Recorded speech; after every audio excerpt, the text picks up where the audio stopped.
Good morning, and thank you for joining me this morning. I am Ryan for WEAI, and joining me this morning is Dr. Mike Molyneaux, who is a doctor out at Passavant Area Hospital. Dr. Mike, thank you for joining me this morning.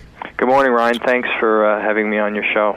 Now, I'm having you on here this morning to discuss, it's getting real hot out, especially with the heat index. This past week, we've hit a couple of 100 and 105 days with the heat index.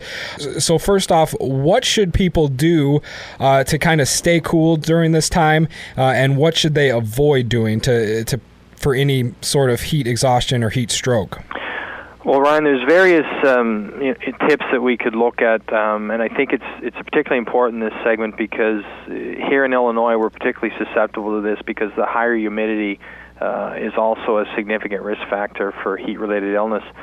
It's interesting to note, though, too, that CDC did a study they looked at heat-related deaths in the United States between 1979 and 2003.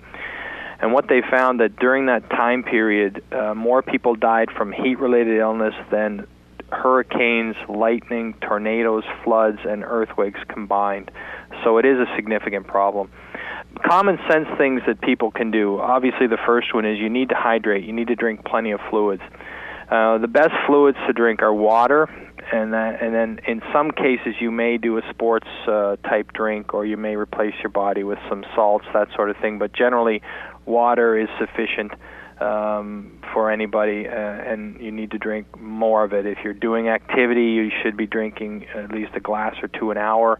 Generally, if you take in 5 to 7 glasses a day, you may look to almost double that over a 24-hour period, depending on how much time you're actually in the heat.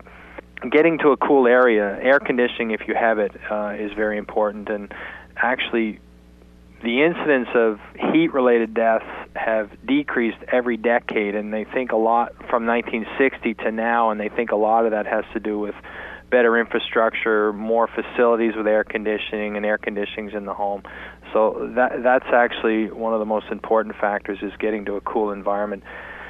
Fans are okay, but once you get above 98 degrees, a fan really does nothing to cool you. It's just recirculating hot air. So air conditioning is important. If you don't have an air conditioner, get to a facility that has air conditioning, such as a mall or another public place, or you may even be able to call your local health agency, and they may be able to direct you to some air-conditioned shelters. Wear proper clothing and sunscreen.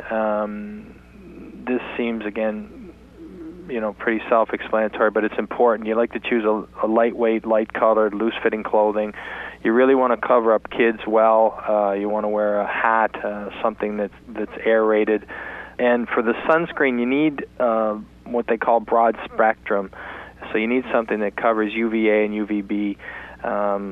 Both of those cause damage to the skin and cause harm, but in different ways. And in terms of reapplication of the product, that'll be on the product itself. So some you'll reapply in 30 minutes, others you may take a little bit longer depending on the level of SPF protection. When you're doing outdoor activities, if you're a runner or you're somebody who's active and likes to walk a lot outdoors, schedule it maybe early morning or late evening. Those are going to be the coolest times of the day. Avoid activity during the midday hours when the heat is most intense.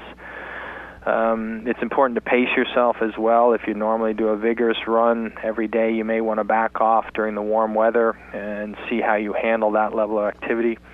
But during your peak hours, you want to look at staying indoors. Use a buddy system, too.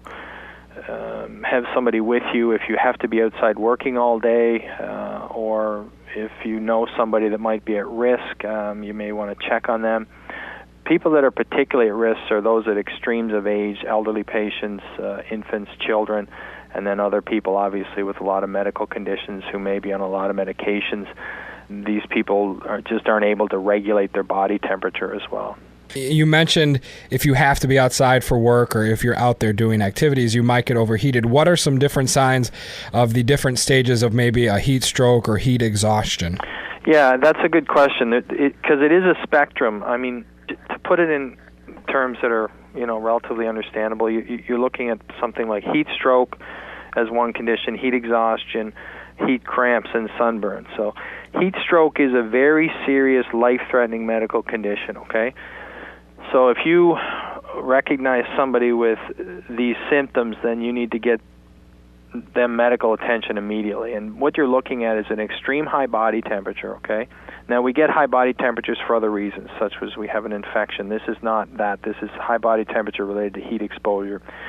They tend to become dry rather than sweaty. They dry because their the normal regulatory mechanism of sweating breaks down in these people, so they're no longer able to cool their body down. They may have a rapid, strong pulse. If you're able to take a pulse, they may complain of a throbbing headache, dizziness, nausea, vomiting. You're working with a friend and suddenly he becomes confused. You check him, it's really hot outside, and he's actually dry. That's a really bad sign. And then they may become unconscious and have seizures. So it's a broad spectrum of things to look for with heat stroke. But the key with heat stroke is if you're with somebody, you see these symptoms, you get them to a cool area immediately. Attempt to cool them down by whatever means possible. If you have a hose, run a cool hose over them. You don't want to give these people fluids because, again, they may be prone to becoming unconscious and they may be prone to seizures. So you'd rather avoid giving them a lot of fluids if you could. Heat stroke, that can occur pretty quickly, and in a run of a day that can happen. Heat exhaustion tends to be more cumulative. You're out in the heat every day, 3 or 4 days in a row. You're not really rehydrating properly. You're not getting an adequate fluid and salt balance.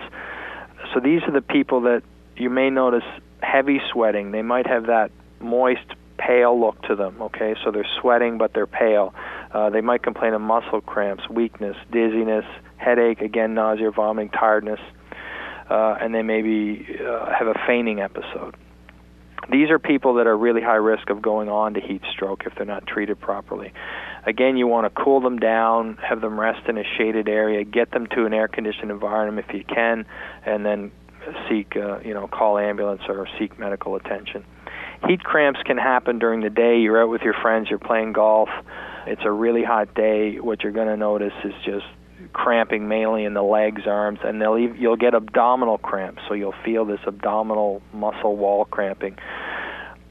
Generally, these people can overcome a lot of this by stopping the activity, going to a cool place, drink some fluids, particularly water or a sports beverage. You don't really want to get into anything high sugar, caffeinated, or alcoholic beverage for any of these conditions because that will only exacerbate the problem. And then sunburn is pretty obvious to everybody, red, blistery skin from too much direct sunlight. The main preventative thing to do for that is obviously sunscreen. All right, Dr. Molyneaux, thank you for joining me this morning. Is there anything else that people should know when battling this heat, this hot summer that we're going to have? I think one of the keys, too, is just again, some common sense things is you would never leave an infant, a child, or a pet alone in a parked car, even for any period of time during this time. Even if cracking, opening the windows, that doesn't help. So I would really be cognizant of that fact. Okay, thank you, Dr. Molyneaux, for joining me this morning. Okay, no problem, Ryan. Take care. For WEAI, I am Ryan.